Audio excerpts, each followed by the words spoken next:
Rick Atkinson's The Fate of the Day, The War for America, Fort Ticonderoga to Charleston, 1777 to 1780, Kindle edition, 2024, is the latest volume in his acclaimed Revolution trilogy. Known for his Pulitzer Prize-winning works on World War II, Atkinson turns his narrative mastery to the American Revolution, chronicling the pivotal years when the war's outcome hung in the balance. This installment captures the drama, tragedy, and resilience of a young nation fighting for survival against the world's most powerful empire. The book begins with Atkinson's central premise. The years between 1777 and 1780 were decisive in shaping the fate of America.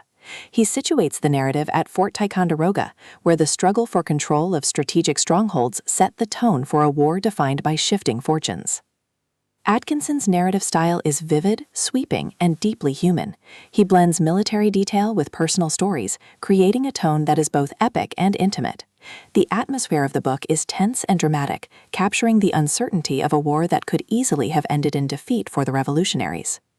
The first major theme of the book is the fragility of revolution. Atkinson emphasizes that the Continental Army faced immense challenges: poor supplies, wavering morale, and constant threats from British forces. He portrays the revolution not as inevitable, but as precarious, dependent on resilience and leadership. From here, Atkinson introduces key battles and campaigns. The struggle for Fort Ticonderoga, where strategic geography shaped military decisions. The Southern campaigns, including the fall of Charleston in 1780, which marked one of the darkest moments for the revolutionaries. The guerrilla warfare in the Carolinas, where local militias fought with tenacity against British occupation. Another cornerstone of Atkinson's storytelling is the human dimension of war. He portrays generals, soldiers, and civilians not as distant figures, but as individuals grappling with fear, hunger, and hope. Their stories reveal the resilience and sacrifice that sustained the revolution.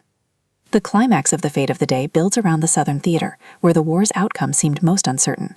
Atkinson captures the desperation of the Continental Army, the brutality of British campaigns, and the resilience of local resistance. He insists that these years were the crucible in which American independence was forged. The resolution affirms Atkinson's belief that the revolution's survival was not guaranteed but earned through sacrifice and perseverance. He insists that understanding these years is essential to grasping the true meaning of Americans' founding. Thematically, The Fate of the Day explores resilience, leadership, sacrifice, and the precarious nature of freedom. Atkinson emphasizes that independence was not inevitable, but the result of extraordinary determination. For modern readers, the book offers both history and reflection. It challenges romanticized visions of the revolution and replaces them with a nuanced account of struggle and survival. At its core, The Fate of the Day is about the fragility and resilience of freedom. Atkinson insists that the revolution was won not by inevitability but by courage, sacrifice, and perseverance. His book is both history and meditation, making it essential reading for anyone seeking to understand the true legacy of Americans' founding.